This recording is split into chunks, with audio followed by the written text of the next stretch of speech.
단 하루 사이에 소돔과 고모라에 닥친 하나님의 심판 앞에서 여전히 지체하는 롯과 그의 가족들을 하나님의 자비하심으로 인도하신 하나님께서는 그들에게 산으로 도망하여 생명을 보존하라고 명령하셨습니다.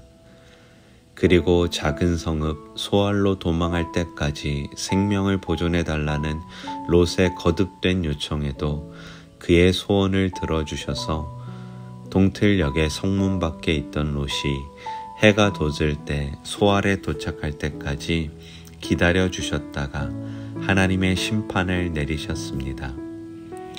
이 불과 유황의 심판 속에서 하나님께서는 롯과 그의 가족들에게 생명을 보존하기 위하여서 돌아보거나 들에 머물지 말라고 명령하셨는데 롯의 처는 이를 알고 있음에도 불구하고 돌아봄으로 말미암아 소금 기둥이 되어버리고 말았습니다.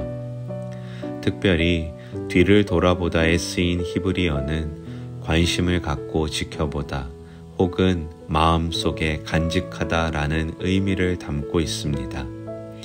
즉 소돔에서 사는 동안 익숙해진 세상의 가치와 습관에서 그의 마음을 돌리지 못하고 하나님의 경고를 마음에 두지 않은 채 이제 곧 유황불에 녹아내릴 것들을 마음에 간직함으로 인해 생명을 잃은 소금 기둥이 되어버렸던 것입니다.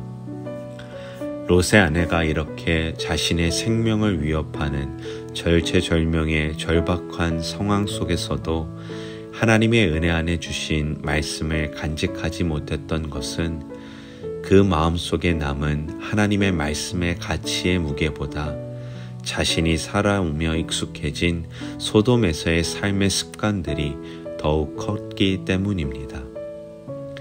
아브라함과 함께 했던 여정 속에서 하나님의 은혜를 보았을 뿐만 아니라 불과 유황의 심판 앞에서도 자신을 인도하시는 하나님의 은혜를 경험했음에도 불구하고 그녀의 마음에는 세상의 가치를 쫓는 죄의 습관의 간성이 은혜를 주신 하나님의 말씀을 쫓고자 하는 순종의 마음보다 더욱 컸기 때문입니다.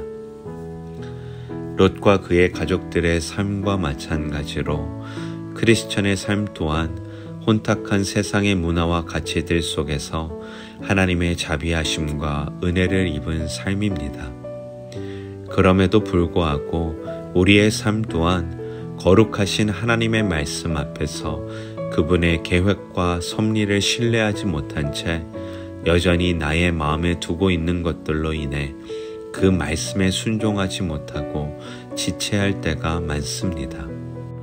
그렇기 때문에 세상의 가치들과 문화, 죄의 습관적인 모습들과 우리의 믿음을 타협하며 은혜 가운데 새로운 기회와 때를 다시 허락하여 주실 것을 안일하게 바라는 것은 아닌지 우리의 마음의 중심을 돌아보아야 할 것입니다.